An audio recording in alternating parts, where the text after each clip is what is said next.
నమస్తే. నేను Ravikumar, advocate. Supreme court వ్యాఖ్యలతో దేశవ్యాప్తంగా చర్చలోకి వచ్చినటువంటి విషయం రాజద్రోహం, సెక్షన్ 124A ఐపీసీ. రాజద్రోహం కేసు అసలు ఎప్పుడు రూపొందించారు?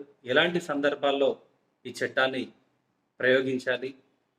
రూపొందించాల్సినటువంటి అవసరం ఎందుకు వచ్చింది అనేటువంటి అంశాన్ని ఒక్కసారి సాధారణ ప్రజలకు కూడా అర్థమయ్యేటువంటి రీతిలో తెలుసుకుందాం. 1870లో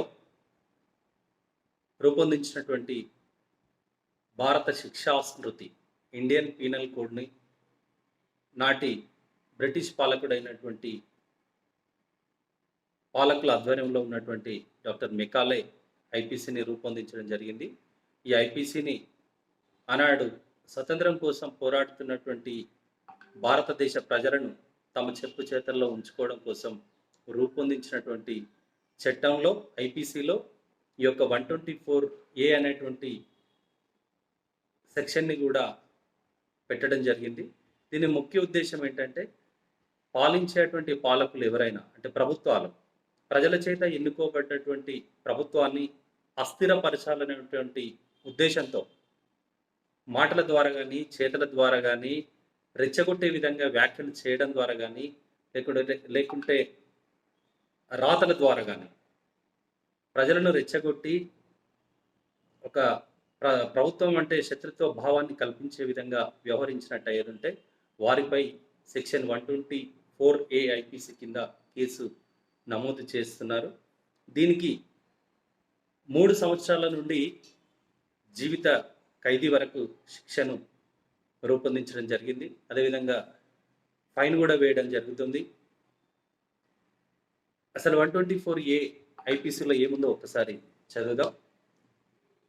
who ever by words either spoken or written or by signs or by visible representation or otherwise brings or attempts to bring into hatred or contempt or excites or attempts to excite disaffection towards the government established by law in India shall be punished with imprisonment for life, to which fine may be added, or with imprisonment which may be extended to 3 years, to which fine may be added, or with fine. అంటే 3 సంవత్సరాలు జరిమానా నుండి life imprisonment జరిమానా కూడా విధించవచ్చు అని చట్టం చెప్తుంది. ఈ సెడేషన్ కింద కేసులు నమోదైనటువంటి సందర్భంలో స్వతంత్రానికి ముందున్నటువంటి ఈ యొక్క చట్టాన్ని స్వతంత్ర అనంతరం ఇప్పటికీ కూడా దశాబ్దాలు దాటినా కూడా ఇంకా ఎందుకు కొనసాగించాల్సి వచ్చిందని నిన్న కేసు విచారణ సందర్భంలో సుప్రీంకోర్టు న్యాయమూర్తి ప్రధాన న్యాయమూర్తి జస్టిస్ ఎన్వి రమణ గారు చేసిన వ్యాఖ్యలతో ఈ యొక్క అంశంపై దేశవ్యాప్తంగా చర్చ జరుగుతుంది. దీనిపై నాడు మహాత్మా గాంధీ నుండి నెహ్రూ నుండి నేటి మోడీ వరకు అనేక మంది దీని మీద రకరకాల అభిప్రాయాన్ని వ్యక్తం చేయడం జరిగింది. నాడు మహాత్మా గాంధీ గారు ఈ 124 సెక్షన్ని ఉద్దేశిస్తూ ప్రజల స్వేచ్ఛను నొక్కేయడానికే భారత శిక్షా స్మృతిలో చేర్చిన రాజకీయ సెక్షన్లలో ఈ రాజద్రోహ సెక్షన్ రారాజు అని అంటే ఐపీసీ మొత్తంలో కూడా ఈ యొక్క సెక్షన్ని అత్యంత పవర్ఫుల్గా ఇది స్వేచ్ఛను నొక్కివేసేటువంటి అంశంగా మహాత్మా గాంధీ గారు పేర్కొనడం జరిగింది. తర్వాత మొదటి ప్రధానిగా ఉన్నటువంటి నెహ్రూ గారు కూడా అత్యంత అభ్యంతరకరమైంది, చెడ్డదైన దీన్ని మనం ఎంత త్వరగా వదిలించుకుంటే అంత మేలు, మనకు ఆమోదించే చట్టాల్లో దేనిలోనూ దీనికి స్థానం ఉండకూడదు, అంటే ఇలాంటి అవకాశం ఎక్కడ కూడా రాకూడదని జవహర్లాల్ నెహ్రూ గారు కూడా ఒక సందర్భంలో వ్యాఖ్యానించడం జరిగింది. అయినా కూడా వారు నెహ్రూ గారు ప్రధానిగా ఉన్నప్పుడు కూడా ఈ యొక్క సెక్షన్ని ప్రధానంగా అనేక సందర్భాల్లో వాడడం జరిగింది. 1858లో Ram Nandan versus government of India కేసులో కూడా అలహాబాద్ హైకోర్టు ఈ యొక్క సెక్షన్ అంటే ఒక రామనందన్ అనేటువంటి కాంగ్రెస్ నాయకుడు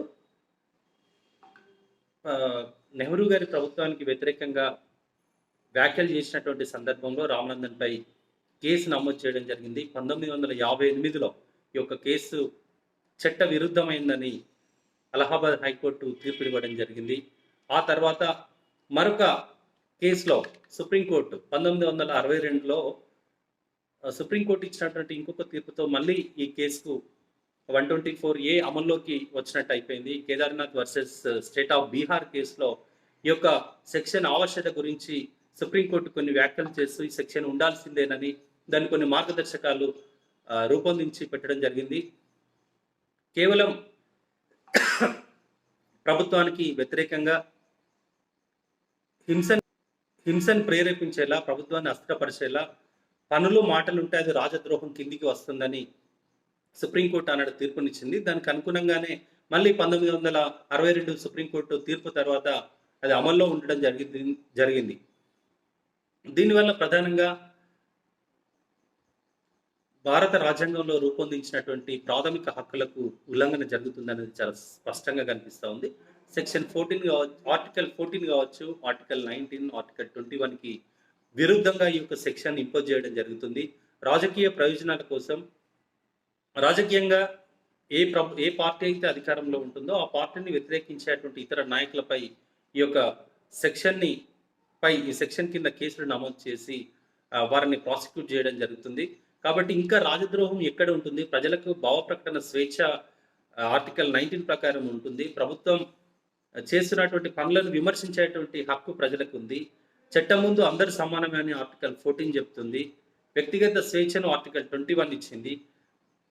మరి ఇలాంటి సందర్భంలో ఒక ప్రభుత్వాన్ని విమర్శిస్తే ఈ రాజ్యాంగ కల్పించినటువంటి హక్కులకు భంగమే కదా అని నిన్న సుప్రీంకోర్టు వ్యాఖ్యానిస్తూ దీనిపై ఇంకా చర్చ జరగాల్సినటువంటి అవసరం ఉందని చెప్పింది.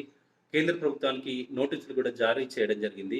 దీనిపై ఏ విధమైనటువంటి తీర్పు వెలువడుతుందో వేచి చూడాల్సిన అవసరం ఉంది. Thank you.